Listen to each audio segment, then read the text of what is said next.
Good evening. You're watching the news on Croatian television. The government has raised the base salary for employees in the public sector by 2%. Prime Minister Andrej Plenković said the change was already being calculated into September's paychecks. The necessary funds, over 20 million euros, have been secured from the state budget. Union leaders are calling the deal a victory for workers. In this way, we are not only taking care of teachers and educators as well as workers in the social and cultural sectors, we are setting the foundations for dialogue, and this dialogue will allow us to properly negotiate the collective bargaining agreement by November 1st. The government adopted a decision to increase the tariff for renewable energy sources from just under half a cent to 1.5 euro cents per kilowatt hour. This means the average monthly electricity bill will increase by around 3 euros. The new price will come into effect on Friday, and higher bills can be expected in October.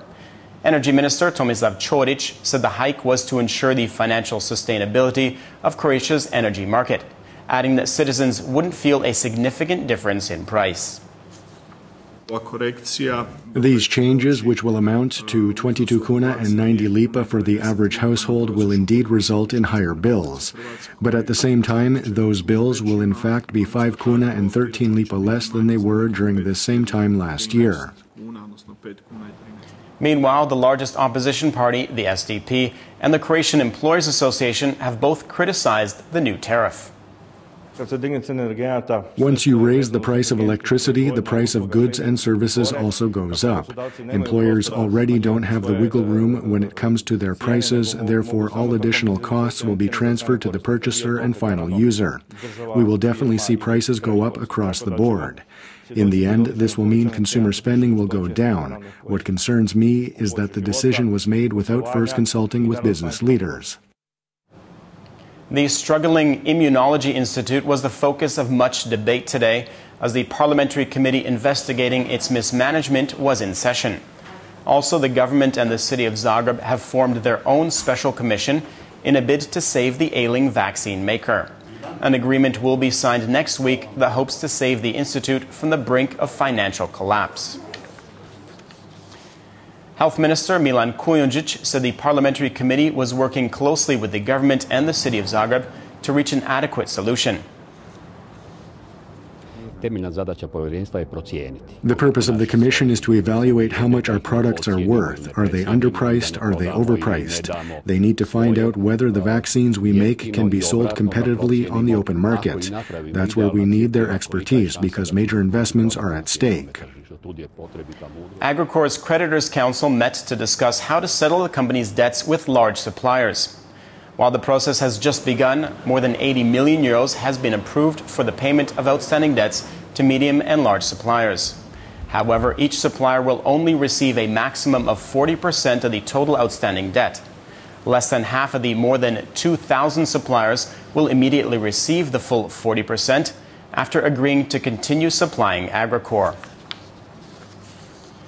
Prime Minister Andrej Plenković said he expects to reach a solution to the controversial plaque to fallen soldiers of the Croatian Defense Forces at Jasenovac in the next 2 weeks. The monument features a slogan associated with the fascist regime from the Second World War. The Committee for Confronting the Consequences of Totalitarian Regimes has until March of next year to make a final decision. It's clear to everyone that the Ustaše concentration camps at Jasenovac and the salute associated with the Second World War do not belong together in the same place. We are very clear and decisive in this regard. The reason we founded the Council for Confronting the Consequences of Totalitarian Regimes was to fill a void in our society that had not been addressed at all in the past 27 years. Taking a quick look at sports in tennis, Croatia's 20-year-old Borna Ćorić had one of the greatest successes of his young career last night after defeating the tournament's 4th seed, Germany's Alexander Zverev, in the second round of the US Open. Ćorić will face Kevin Anderson of South Africa in third-round play on Friday. Meanwhile, Croatia's top player, Marin Cilic, is also through to the third round, where he faces Diego Schwartzman of Argentina. I think I played an excellent match. After quite a long time, I'm back to playing my best tennis when the stakes are at their highest. I served well, and I think this will help me make a strong run as we come to the end of the season. In basketball, Eurobasket 2017 is finally underway. Play began in Helsinki and Tel Aviv, where Groups A and B were in action. The Croatian national team arrived in Romania yesterday ahead of their first game on Friday against Hungary. Croatia is in Group C with Romania, Hungary, the Czech Republic, Spain and Montenegro. Tune in to HRT2 tomorrow at 2 for live game coverage.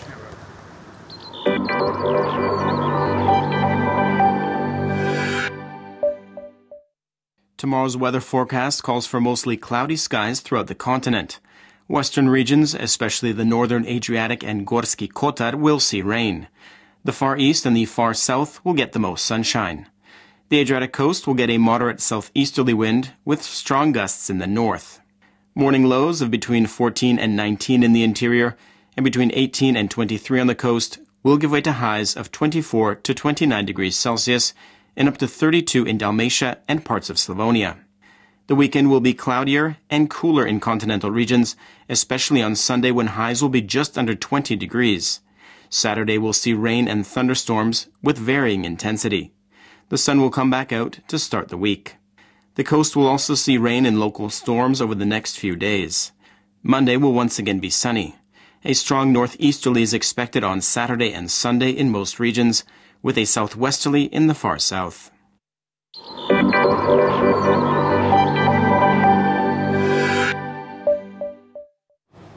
And that brings us to the end of our program. Thanks for watching. We'll see you again tomorrow night.